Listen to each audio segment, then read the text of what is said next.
যে বিষয় নিয়ে আলোচনা করব সেটা খুব গুরুত্বপূর্ণ। তার কারণ হচ্ছে বয়স্ক এবং বাচ্চাদের মধ্যে যে কমন রোগটা দেখা যায় সেটা হচ্ছে বহুমূত্র রোগ। আমার বহুদিন আগে একটা জিনিস মনে আছে যে আমার ঠাকুমার বয়স মোটামুটি 98 ইয়ার্স ওল্ড, মানে 98 বছরের ছিলেন উনি। ওনার কিন্তু খুব ঘন ঘন যে পেচ্ছাপ সেটা কিন্তু খুব হতো। তো অ্যাকচুয়ালি সেই সময় তো আমরা স্টাডি করিনি। আজকে আমার ঠাকুমার মারা যাওয়া মোটামুটি 10 বছরের ওপরে হয়েছে। তো আমরা কিন্তু অনেক ওষুধ খাইয়েছিলাম বা অনেক ডক্টর দেখিয়েছিলাম, তবু কিন্তু রোগটা তার ভালো হয়নি। তো আপনাদের মানে সামনে আমি যে ভিডিওটা বা যে বিষয়টা তুলে ধরবো খুব সহজে কিন্তু আপনাদের কাছে কিন্তু পাওয়া যায়, কিন্তু না জানার কারণে, বিষয়টা হচ্ছে না জানার কারণে কিন্তু আপনারা কিন্তু ভুল করছেন এবং বিভিন্ন রকম ওষুধ খাচ্ছেন বা ওষুধ খাওয়াচ্ছেন ঠাকুমাদের বা দাদুদের এবং বা বাচ্চাদের।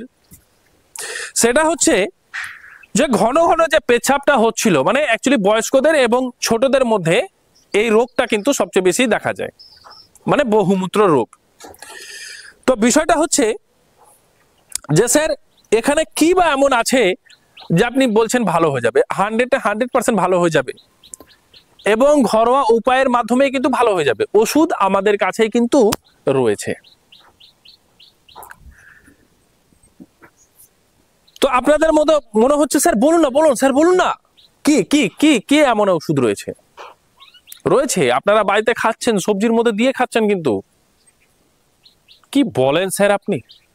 অদ্ভুত করার মতো বিষয়টা বলছেন, সবজির মধ্যে দিয়ে খাচ্ছি। হ্যাঁ খাচ্ছেন, এবং এই শীতের সময় বেশি পাওয়া যায়। চাইলে আপনি সারা বছরই আপনি পেতে পারেন। সেটা হচ্ছে যে পালং এবং মেথি এই শীতের সময় সবচেয়ে বেশি যেটা পাওয়া যায় সেটা হচ্ছে পালং আর হচ্ছে মেথি। এই পালং এবং মেথিটা হচ্ছে বহুমূত্র রোগের জন্য সবচেয়ে বড় ওষুধ, মানে রামবাণ ওষুধ হচ্ছে পালং এবং মেথি। এই বহুমূত্র রোগের জন্য যাদের বাড়িতে এই পেশেন্ট রয়েছেন তাদের কিন্তু খুব অসুবিধা, কারণ অনেকবার বাথরুমে যেতে হয় এবং ইভেন তাদের কিন্তু বারবার কতবার বা এই শীতের মধ্যে ঠান্ডার মধ্যে ওনারা উঠবেন, এটা কিন্তু বিছানাও কিন্তু পেচ্ছাপটা কিন্তু হয়ে যায়। তো পালং এবং মেথি অবশ্যই কিন্তু বাড়িতে লাগানোর চেষ্টা করুন, যেন রাসায়নিক এবং বিষের যে কীটনাশক যে ব্যবহার হয় কমসে কম এটা থেকে তো দূরে থাকবে।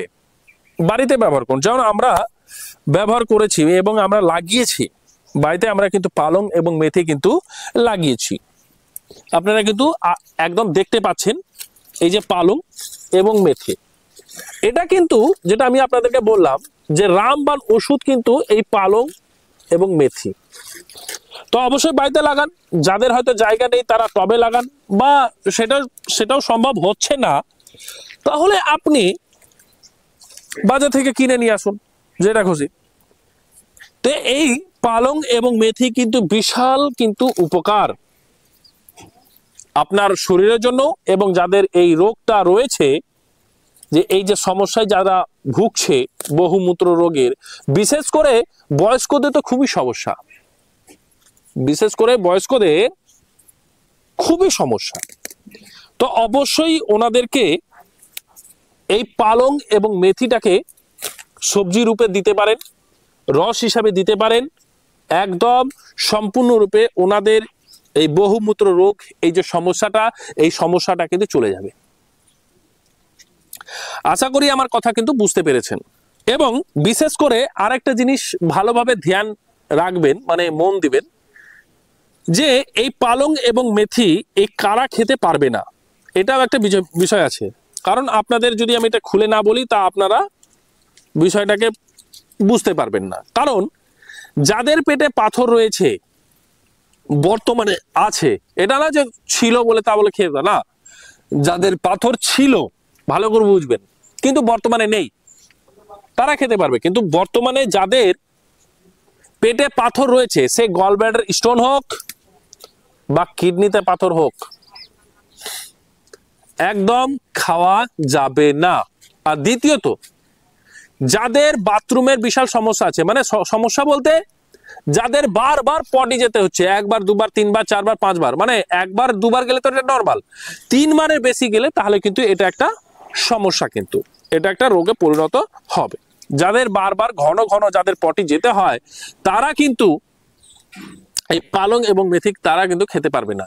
তো যাই হোক, তো বহুমূত্র রোগের জন্য এটা কিন্তু বিশাল বড় একটা কিন্তু সম্পদ, ভালো করে কিন্তু বুঝার চেষ্টা করবেন। তো এটা কিন্তু নিয়মিত একদম আপনারা খাওয়ান, ভালো হয়ে যাবে। এই খাবার প্রসেস কিন্তু 2-3 রকম ভাবে রয়েছে। এটা কিন্তু শাক হিসাবে খাওয়াতে পারেন, সবজি হিসাবে খাওয়াতে পারেন, এবং এটাকে রস হিসাবে খাওয়াতে পারেন।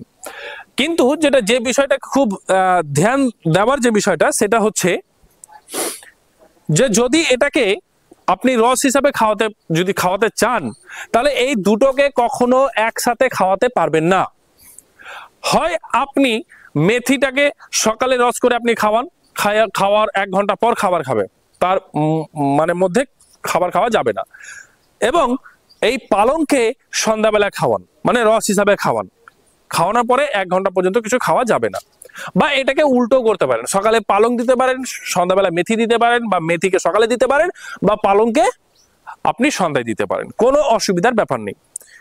তো যাই হোক, এই বিষয়টিকে খুব মন দিয়ে আশা করি আপনারা বুঝেছেন।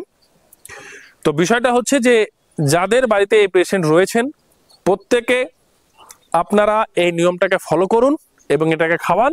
এবং যাদের যাদের এই সমস্যাগুলো রয়েছে, বা আপনারা জানেন যে আমার এই আত্মীয় বা স্বজনের এই বাড়িতে এরকম সমস্যা রয়েছে, তাদের কিন্তু অবশ্যই এর সমস্যা কি জিনিস, কারণ আমি জানি আমার ঠাকুমার এটা ছিল, খুব কষ্ট পেতেন এবং খুব যন্ত্রণাদায়ক।